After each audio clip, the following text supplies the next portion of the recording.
Agradecer muchísimo a Carlos Lizcano estos minutos. Es escritor, es periodista, ha sido director de la Biblioteca Nacional en el periodo que va del 2010 al 2015. Es un reconocido intelectual con decenas de libros publicados. Lizcano, Carlos, buenas tardes y gracias por estos minutos. Buenas tardes, gracias por la invitación. No, gracias por compartir estos minutos con nosotros. La primera pregunta obviamente es, ¿cómo llega esta decisión, Carlos, de escribir semejante contenido que, como en algún momento has dicho y lo has dicho públicamente, es un secreto a voces, incluso para la intelectualidad de la izquierda uruguaya y latinoamericana, pero a la hora de decir algo públicamente no lo dicen? ¿Cómo llega tu decisión de decir, ya está, lo voy a escribir? Bueno, cuando triunfó la Revolución Cubana yo tenía 10 años y en poco tiempo, como adolescente, los 12, los 13, los 14, me hice simpatizante de la Revolución Cubana, no por razones políticas, ni económicas, ni ideológicas, sino por razones sentimentales. Con eso crecí, me hice adulto y participé en lo que consideraba que era las políticas que la Revolución Cubana proponía para América Latina. En concreto, la Revolución Cubana proponía una sola política para América Latina, que era la lucha armada. Había que crear 2, 3, muchos Vietnam, según el Che Guevara. Lo increíble fue que en el año 87, yo ya era un hombre grande, ya había pasado 13 años en la cárcel, viajé a La Habana e inmediatamente sentí que si yo hubiera nacido en Cuba estaría en la cárcel, porque aquel régimen autoritario, antilibertario, antidemocrático, donde no había libertad de expresión, donde gobernaba la burocracia del Partido Comunista, gente soberbia, maleducada, ignorante de lo que pasaba en el mundo, ¿no? Para ellos en Cuba todo estaba bien y en el mundo nos moríamos de hambre, incluido Uruguay. Más el aparato policial y militar al servicio de esa burocracia que encabezaban los hermanos Castro, Fidel y Raúl y la familia Castro, los hijos de Fidel Castro, innumerables, las hijas de Raúl Castro, sobrinos, nietos, bisnietos actualmente. Eso era el gobierno de Cuba. Y no había instituciones democráticas. En Cuba hay 605 diputados de la Asamblea del Poder Popular y son 605 candidatos. O sea, no hay 606 candidatos, ninguno queda fuera.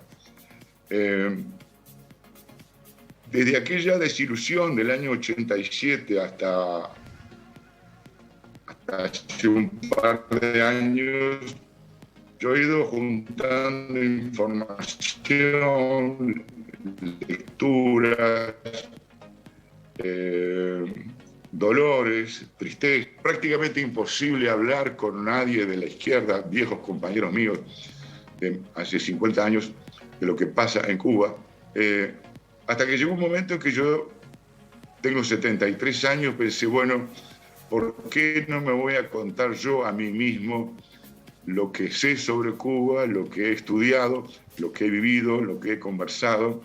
Y entonces surgió este libro, que se llama Cuba, de eso mejor ni hablar, porque es así, no hay con quién hablar. La izquierda democrática latinoamericana, la uruguaya en particular, que es una izquierda yo considero muy civilizada, no quiere oír hablar de lo que pasa en Cuba. En Cuba, la culpa de todo la tiene el bloqueo. Ahora, hay una historia de eso. En primer lugar, durante años se desconoció que el Che Guevara fue enviado al Congo a dirigir la revolución. Al Congo. Un rosarino blanco, clase media, médico, argentino, iba a dirigir la revolución en el Congo. O sea que parece mala película de ficción, pero fue así, fue con 106 cubanos a dirigir la revolución en el Congo. Si no lo sacan en andas, muere de inanición o de asma o de alguna enfermedad contagiosa. De ese fracaso no se habló más. Bueno, sí hay un diario, pero costó muchos años conseguir ese diario, el diario del Che Guevara del Congo, el diario del fracaso. El otro día cuando se presentó el libro, el martes pasado, José Legaspi, que fue uno de los que lo presentó, hizo un relato durísimo de esa participación cubana en Angola, sobre todo. Muy duro relato. Y quería detenerme un segundo en ese viaje tuyo a Cuba, porque vos viniste acá e intentaste hablaste con Jaime Pérez, líder del Partido Comunista en ese momento, junto a Ronda y Arizmendi. Arizmendi murió en el 89. Y no te escucharon. ¿Qué fue lo que pasó? Bueno, ese viaje fue en el 87. Ahí está. En el 80, yo vivía en Estocolmo. Me había ido por mi propia voluntad. Yo no estuve exiliado, me fui porque quise, después de salir de la cárcel. Cuando vine en el 89, intenté hablar con los viejos compañeros que yo conocía, tupamaros y comunistas y anarquistas, tupamaros y comunistas. Y para contarles lo que decía la prensa europea, en particular la prensa sueca, que es una prensa muy objetiva, era totalmente estatal, sobre lo que pasaba en Rumania, que había una dictadura fascista encabezada por Ceausescu y su mujer, y que en cualquier momento iba a terminar en una rebelión popular, en una matanza. Nadie sabía lo que pasaba en Rumania, en Uruguay. No llegaban noticias, no les interesaba. Ahora, lo mismo se decía en la prensa sueca que iba a pasar con la Unión Soviética, que iba a la guerra civil, se iba a dividir en muchas repúblicas o iba a haber muchas matanzas, o todo junto. Nadie quiso escuchar. En particular Jaime Pérez, con el que yo tenía una relación afectuosa desde la cárcel, y política también, claro, me decía que de Rumania no sabía nada, pero que de la Unión Soviética sí sabía. Estaba Gorbachov, se aplicaba la perestroika, las NOTS, la revolución iba para adelante. Bueno, ante tanta evidencia que me mostraban los compañeros, yo me callé la boca, porque mi única fuente era la prensa sueca. Eso fue más o menos en agosto, septiembre del 89. En noviembre se cayó el muro de Berlín, lo tiraron abajo, el pueblo alemán lo tiró abajo. Y de manera vergonzosa, Erich Honecker, un viejo militante antinazi, presidente de la RDA, terminó pidiendo un lugar para la presidencia. Ceausescu era presidente de Rusia de Cultura. Erich Honecker era presidente de la RDA y su mujer ministra de Cultura. Bueno, Honecker terminó con su mujer, un jefe de Estado europeo, viviendo de caridad en Chile. Enseguida que la caída del muro de Berlín, cayó,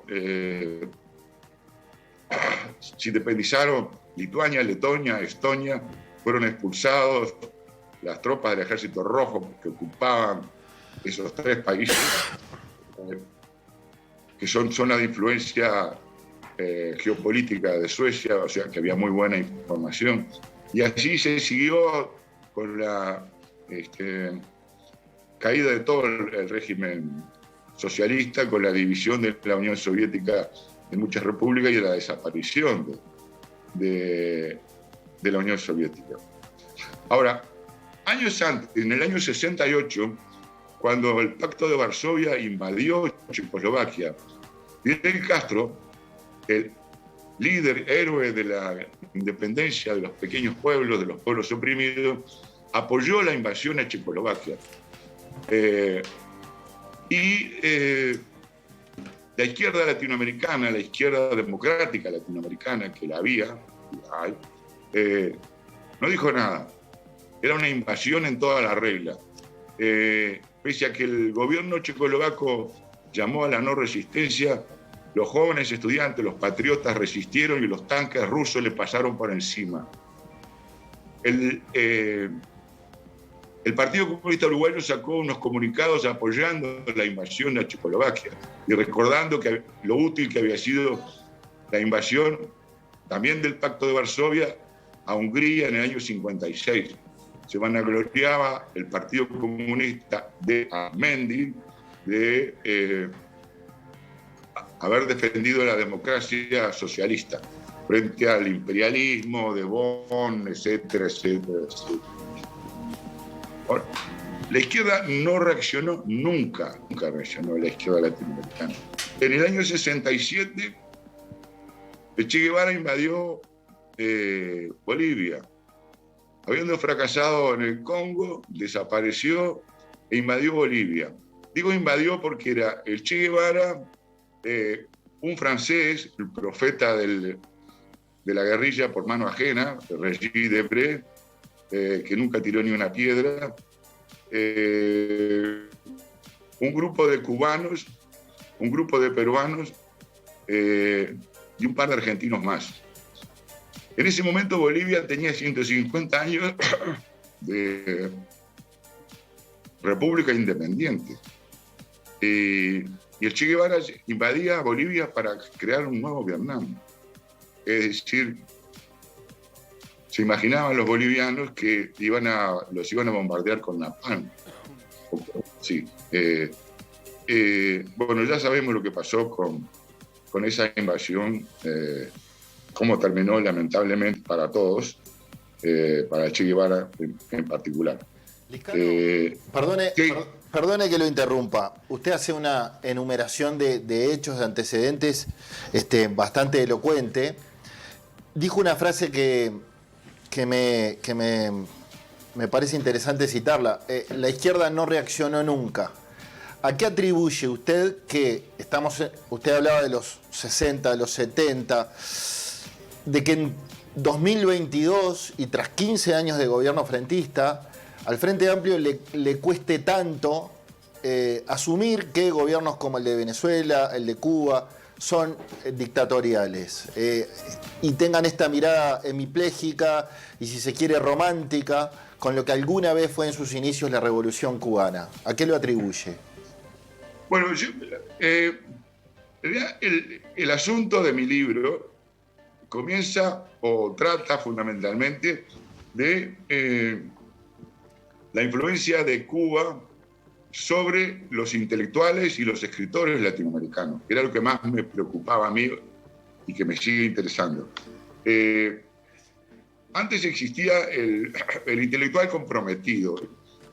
Por intelectual comprometido se reconocía un individuo comprometido con la vida, con la democracia, en contra de las injusticias.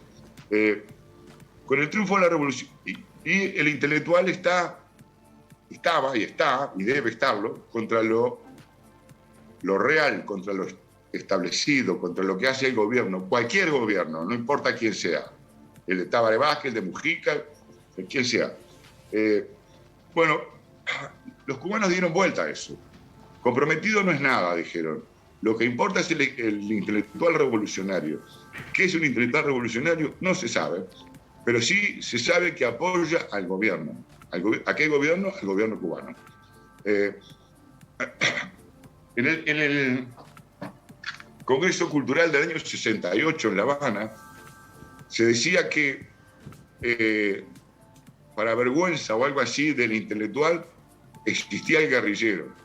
El guerrillero era como el estadio más alto del pensamiento latinoamericano, según los cubanos.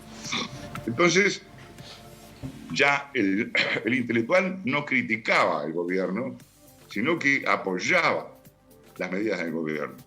¿Y qué era el guerrillero? El que decidía. ¿Qué era un guerrillero? Bueno, tomemos la imagen del cubano, un barbudo un poco con olor a transpiración, un poco sucio, melenudo, con una pistola al cinto, una metralleta colgando del hombro. Era un señor que sabía de historia, de economía, de estrategia, de estética, de plantar caña, de estrategia militar, y le decía al intelectual qué era lo que debía hacer. Increíblemente, eso que fue elaborado para Cuba se impuso para toda América Latina. Había que tirar la máquina de escribir, se decía, y perdón, el Che Guevara, cuando le preguntaron qué hacer, él dijo: yo era médico. O sea que los médicos debían dejar de ser médicos y hacerse guerrilleros. Eso se impuso en toda América Latina.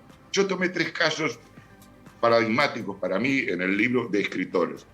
Uno, García Márquez, que nunca fue intelectual ni revolucionario, según él, porque era amigo de Fidel Castro. Con eso le bastaba para tener una casa hermosa en Siboney y un auto que le había regalado Fidel Castro, según los conocedores, un Mercedes-Benz blanco. Tenía casa puesta todo el año con servicio doméstico, comida, bebida. Cuando iba, vivía como jefe de Estado. Hay un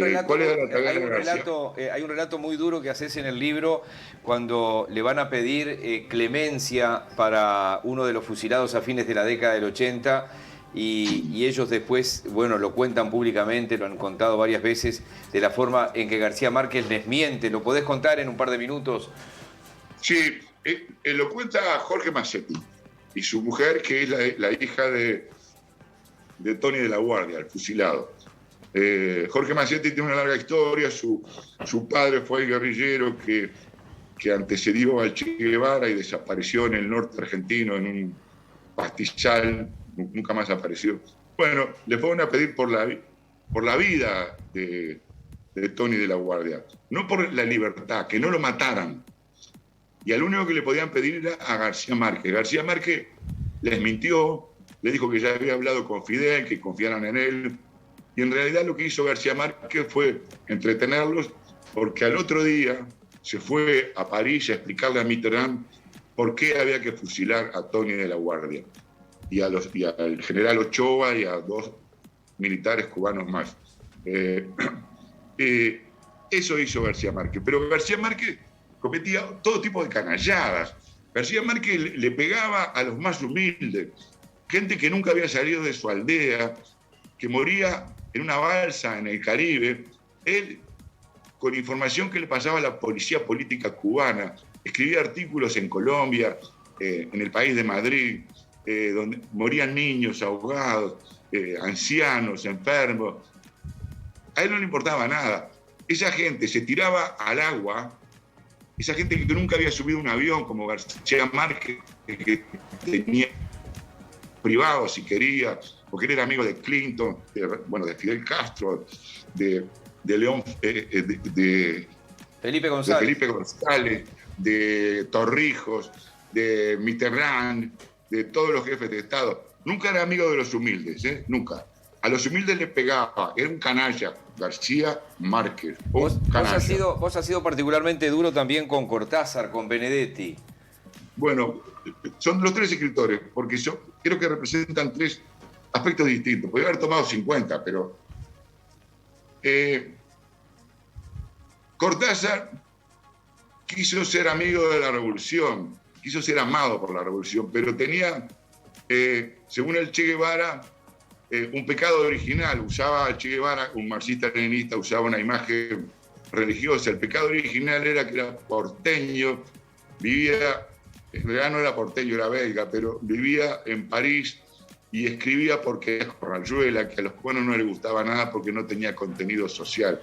Para remacharla, después escribió 62 modelos para armar y después tampoco les gustó y escribió el libro de Manuel, que tampoco les gustó. Nunca lo quisieron, lo explotaron, lo hicieron pelearse con sus amigos.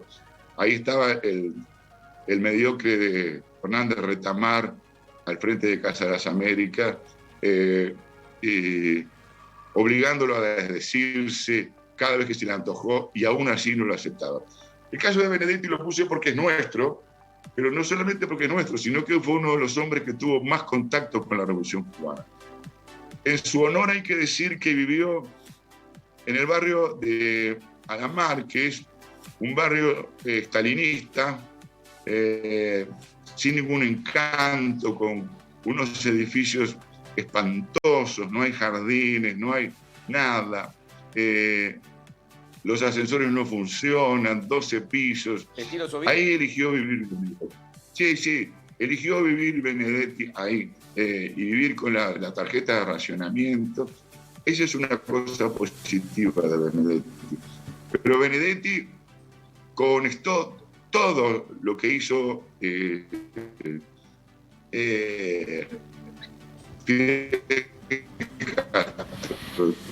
incluso lo declaró se nos está cortando. Prójimo número 1 para todos los latinoamericanos. Sigue Maradona, que se declaró fidelista, aunque no comunista, y ya sabemos a cambio de qué. Entonces, Benedetti, por ejemplo, la persecución a los homosexuales en Cuba fue terrible. Fidel Castro, él fue el ideólogo, el padre de la persecución a los homosexuales, y él decía que los homosexuales, los jóvenes homosexuales, son hijos de burgueses, porque el proletariado no da hijos homosexuales, y menos los campesinos. Se ve que conocía poco del ser humano. Benedetti ya tenía sus prejuicios propios en el país de la cola de paja. Él habla de los maricones que echan a perder al teatro uruguayo. Usa la palabra maricones, no lo estoy tergiversando. Y dice que los maricones son aceptables solamente en el teatro. Y yo me pregunto, si uno tiene un compañero de trabajo que es homosexual, el compañero necesita una mano, uno se la da, uno se la da. No se la da porque es maricón, Cato. Invita al maricón a que se integre al sindicato. Si el maricón cumple años, uno le hace un regalo, si uno hace una fiesta, invita a ese compañero de trabajo. Según Benedetti, no. El maricón solo debe existir en el teatro. Pero además, en aquel momento, según Benedetti, le estaba haciendo daño al teatro uruguayo. Carlos, te quiero hacer una pregunta. ¿Qué crees que va a decir la izquierda uruguaya una vez ahora que se conozca este libro, que lean este libro? Creo que no van a decir nada. Ya lo que han hecho es ironizar contra mí, insultarme, cosa que no me importa nada, porque esta es una autocrítica mía. Yo no estoy acusando a los demás. Yo me estoy poniendo yo, aunque yo no era nadie, porque yo puedo ser considerado un escritor ahora, pero yo hace 40 años que era nadie, no existía. Entonces, ahora como escritor o como intelectual, me da lo mismo si me quieren llamar intelectual, no lo soy, pero como intelectual, yo fijé mi posición. Esto es así. Cuba es una dictadura. Cuba no produce nada, no es que esté bloqueada, no produce ni azúcar. Produce menos azúcar que a fines del siglo XIX con los esclavos. Este año produjo 500.000 toneladas de azúcar que no le alcanza para el consumo interno. Cuba importa azúcar de Francia. Cuba no tiene nada para ofrecer. El Che Guevara no es un peligro para nadie. Sus ideas económicas, militares, políticas, filosóficas no molestan a nadie. Raúl Castro tiene 91 años y sigue mandando. Es ridículo. Pero después hay ironía. Dice Lula da Silva que si no fuera por el bloqueo, Cuba sería como Holanda. Es una ironía, es una broma, es una joda. Holanda. Pero Holanda no tuvo dos hermanos que la gobernaron durante más de 60 años. Son como los faraones, gobiernan en equipos de familia, los Castro. Y están los Castros chiquitos, el Sandro Castro, los corruptitos, los que andan en autos Mercedes-Benz a toda velocidad por las carreteras de Cuba, el Antonio Castro, en fin, la Mariela Castro, todos ellos en el gobierno. Entonces, ¿qué va a decir la izquierda? No va a decir nada. Si le preguntaron a Vergara si era una dictadura o no era una dictadura, dijo que no, para él no era ni dictadura ni no era ni dictadura, no era nada. Ah, sí, no era nada. Entonces, me molesta. Perdón. Le voy a pedir a Jorge Rovinski, porque se nos está yendo el tiempo. Jorge, no sé si querés hacer una pregunta ya para cerrar esta entrevista con Carlos Liscano. No, Carlos, no quiero hacer ninguna pregunta. Yo me enteré del libro por un artículo, que lo leí con atención y dije, tengo que escuchar. Yo tengo 78, soy mayor que tú. Y viví el proceso por otra línea, pero lo viví exactamente igual que tú. Te voy a decir algo, porque yo no te puedo hacer una pregunta. Yo lo que estoy haciendo es recibiendo algo que me pasa a mí todos los días del año. Yo trabajo en Montevideo como periodista en este programa, y estoy en Facebook como periodista, y esto lo vivo a diario. Yo voy a Uruguay y no puedo hablar, no puedo decir, pero yo vivo en Miami. El solo hecho de vivir en Miami me invalida en Uruguay para hablar. Me invalida, sin saber de que yo soy un periodista, que tengo toda una historia detrás. Cuando leí el artículo, porque yo no leí el libro, pero lo voy a leer, me sentí, yo se lo dije a José Legaspi, yo estoy metido ahí, le dije, estoy metido en esa historia porque tengo el mismo dolor. Yo no voy a hacer salvedades ni cambio porque esto es muy amplio, muy grande. Solo te quería decir de que lo que a ti te pasa, me pasa a mí todos los días. Todos los días. No quieren hablar. Yo digo, pero mira, yo vivo en Cuba.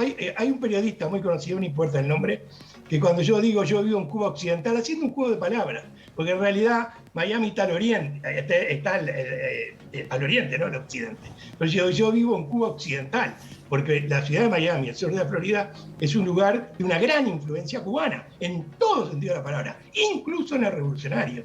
Los ignorantes del mundo no saben que los Estefan hablan de la necesidad de que Estados Unidos, Emilio Estefan estoy hablando, habla de la necesidad de que los cubanos y los norteamericanos encuentren camino. Felicitó a Obama cuando el acercamiento. Es decir, todo el mundo cree que los cubanos son Mascanosa. Mascanosa ya se murió, el hijo se dedica al fútbol, el soccer internacional, es el dueño del Internacional de Miami. Están en otra cosa. Los hijos de los cubanos, los vientos cubanos están en otra cosa. Y sin embargo, Uruguay le dicen gusano, cuando lo que hay acá es una inmigración terrible, una inmigración económica terrible, de gente que se lanza por caminos increíbles para llegar acá y poder vivir, ahora en el resto de América Latina. Entonces yo no te iba a hacer una pregunta, yo iba a hacer un agregado, te pido disculpas, porque esto va para hablar horas, pero cuando leí ese artículo, remato lo que estoy diciendo, me sentí que a mí también me pasa eso. Perdóname, pero no había preguntas. Carlos, no sé si querés agregar algo, estaríamos toda la tarde. Te agradecemos mucho este contacto. Sé que estás también pasando un momento personal delicado, por eso muchísimas gracias por este rato y nos reencontramos en cualquier momento. Bueno, muchas gracias a ustedes por la invitación. Y hay algo, le digo a Jorge, que el libro circula y hay mucha gente que lo lee, está de acuerdo y me lo dice en silencio, en privado, entre amigos. No van a hacer ninguna declaraciones públicas, pero sí me consta 10, 20, 30, 100, 150 personas que están de acuerdo con el contenido del libro y que me dicen gracias por haberlo escrito. Gracias por estos minutos, Carlos Liscano. Muchísimas gracias. Hasta pronto. Bien.